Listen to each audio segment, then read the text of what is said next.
This week, we're discussing the topics that we are passionate about. So I'm here to talk to you about one of my very favorite games, Dungeons and Dragons.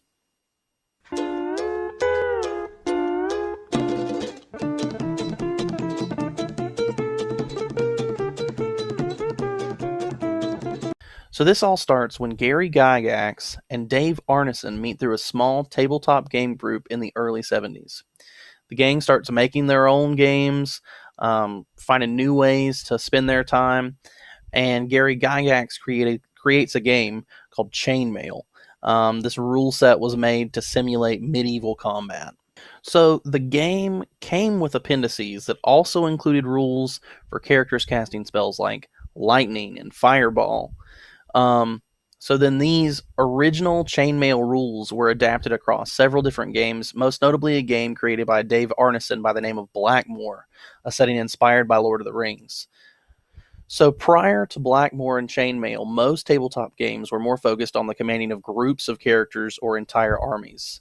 These new rules encourage players to take control of a single player and follow them through adventures, quests, and events where they become more powerful, learn new skills, or uncover additional knowledge in each session of the game.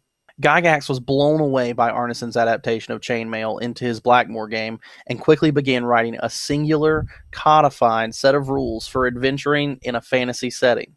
The two tested these rules through hundreds of hours of play, and the game came to be known as Dungeons and Dragons. Surprisingly, if you want people to play your game, you have to get it into their hands. And although Dungeons and Dragons was a revolutionary in the world of tabletop gaming, the creators struggled to find a publisher for the game. Ultimately, Gygax ended up publishing the game himself, and the game was a massive success. In the following years, Gary Gygax went from fixing shoes in his basement and creating games as a hobby to living in a mansion in Beverly Hills. The game had its ups and downs, though. Throughout the years that followed, namely the late 80s and early 90s. So much so that the company that Gygax created to publish the game even kicked him to the curb and went on without his guidance. Many Dungeons and Dragons historians look at this period of time as a sort of dark ages. They believe that those in management had lost their way. This is until the company, originally created by Gygax, was bought out by Wizards of the Coast, the company responsible for the card game Magic the Gathering. From the time the game was picked up by Wizards, the game has grown immensely in popularity. And the company has even taken steps to right the wrongs done to Gygax, the father of the game. Now, D&D is seen as a cultural touchstone for many fans of fantasy, gaming, and consumers of pop culture.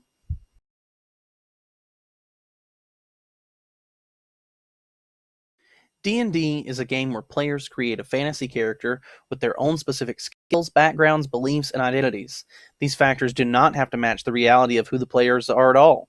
Instead, the game presents an opportunity to play as someone as different or as similar to you as you want them to be. After creating a character with the appropriate abilities, skills, etc., they, along with a group of other players, are presented with locations, obstacles, challenges, opportunities for heroism, tough decisions, failures, rewards, and more by a player called the Dungeon Master, or DM.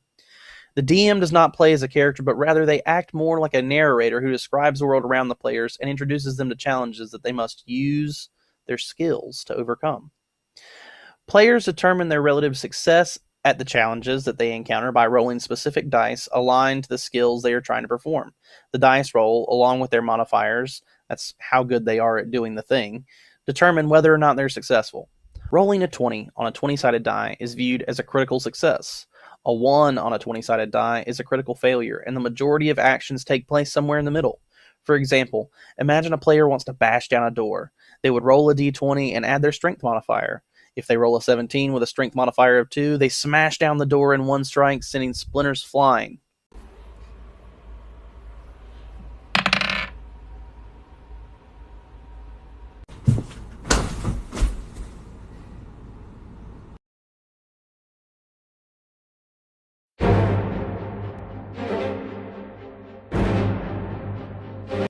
The most important part of Dungeons & Dragons, to me, is the experiences one person can have with a group of friends while playing the game.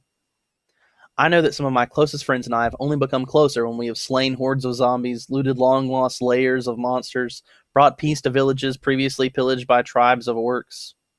Some of my fondest memories have been made around tables with my friends, solving puzzles, outsmarting the villain, or seeking out legendary objects.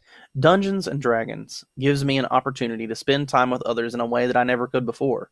Video games are nice, but video games don't offer the communal sense of success that Dungeons and Dragons offers when everyone overcomes a massive, seemingly undefeatable challenge together. To me, that's what D&D is about, togetherness. It provides players with an opportunity to make new friends, strengthen bonds with old friends, face obstacles together, and see successes or failures that impact everyone. To me, Dungeons and Dragons is one of the most exciting experiences that can be held within the confines of your home. All in all, Dungeons and Dragons has established me as a lifelong player and as an individual who is always willing to seek out the next adventure.